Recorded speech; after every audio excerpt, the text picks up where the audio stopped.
I've had my Wormcity now for 2 weeks, so it's time to start feeding them some of our kitchen scraps. So I've got a few things I've collected here. I've got some egg trays here. They're super good to feed worms because the paper itself, the cardboard, is like the sort of the least refined cardboard, I suppose. It's really full of fiber. And also, when you put in the worm places, it actually creates little air pockets, which is really useful for the worms. They need air to breathe. And I filled them with a sort of a mixture of coffee grounds and, well, spent coffee grounds, and then some really finely ground up eggshells here. I put them in the oven, sort of in residual heat in the oven, and then let them dry out completely and kill off any pathogens or anything, and then grind them down. Here I've got some torn up egg cartons, and I'm just soaking them in rainwater. And then I've got some scraps, and it's all kinds of peels. It's like carrot peels, mango peels, different bits and pieces really. So I'm going to give that to the worms. So I'm going to give them all a big feed. They can eat the equivalent of their own body weight every day. So I'm thinking they can get through this. It's quite a bit. I'm going to give them only a little bit of the coffee grounds and some of this calcium. But the eggshells are really important for them actually, as are the coffee grounds, because the eggshells have calcium, which they need, and also it helps the digestive system. So it's really good for them to get some sort of grit inside them. And some people do suggest that you sort of blitz the food for the worms because it's easier for them to eat, but I'm thinking it'll be okay. I mean, out in nature they would eat big pieces like this. It might take a bit longer. I'll try it this time and see how long it takes them to get through it, and then perhaps next time I can start blitzing their food. But it'd be nice not to have to do too much, like to make it a bit less heavy on me pre-prepping everything. So we'll see how it goes, but I'll give them a bit of food now, and it'll be fun to have a little check-in on with the little wormies. Just try and have a look again, see if we've got any worms here. Whoopsie. Careful, no one's on the lid. Like seeing a clean lid. Let's have a look here. What have we got? Oh, one is nearly escaping. Let's just have a little check. Okay, so here's some of the garden leaves I put here a little while ago. Getting through them. I'm going to push some of this away.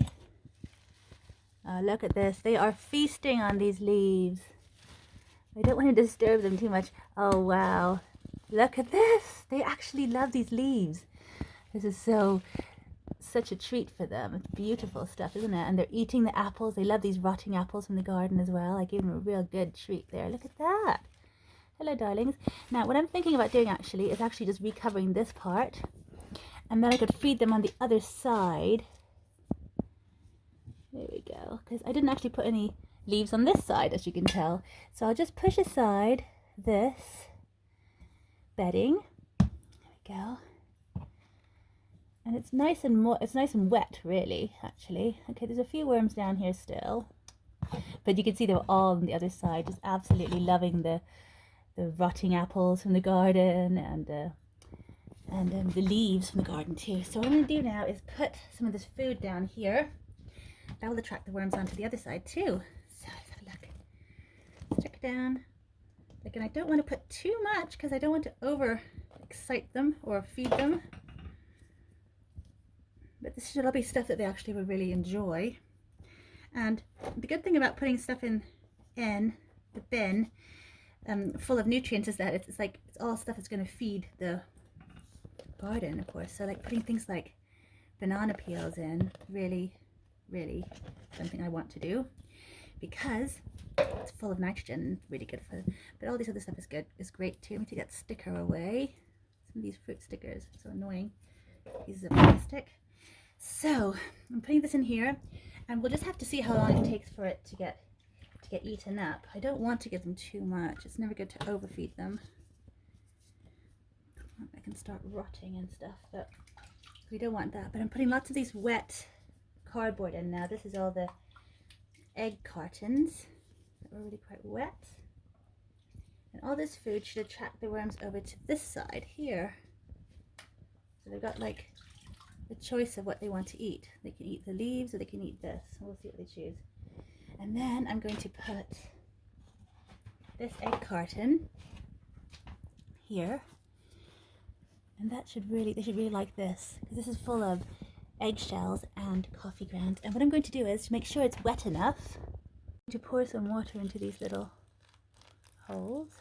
That will sort of wet the cardboard itself, because they need it to be wet, and also will add more moisture to the tank. The water will sort of seep through the filter through this. There we go. And give them some water as well. Okay. So I'll just put these ones back on. It's really interesting how there are no worms on this side at all. They really have all gone to the side of all the food, which I suppose is fair enough. I mean, you'd want to be where the food is, wouldn't you, if you have a choice? So we'll see how many come over here now next, by the next inspection. Okay, I hope that's good. Let's tuck them in. And then I might just quickly spray the blanket again to keep it wet. I'm going to spray it all over here.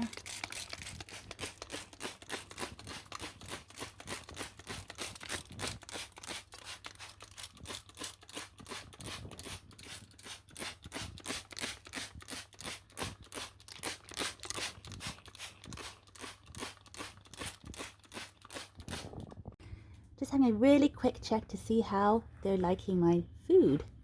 And first, look at this. I think it's safe to say that they really like the coffee grounds and the eggshells. You can see them right away there. I'm not going to disturb them. It's nice to see them here.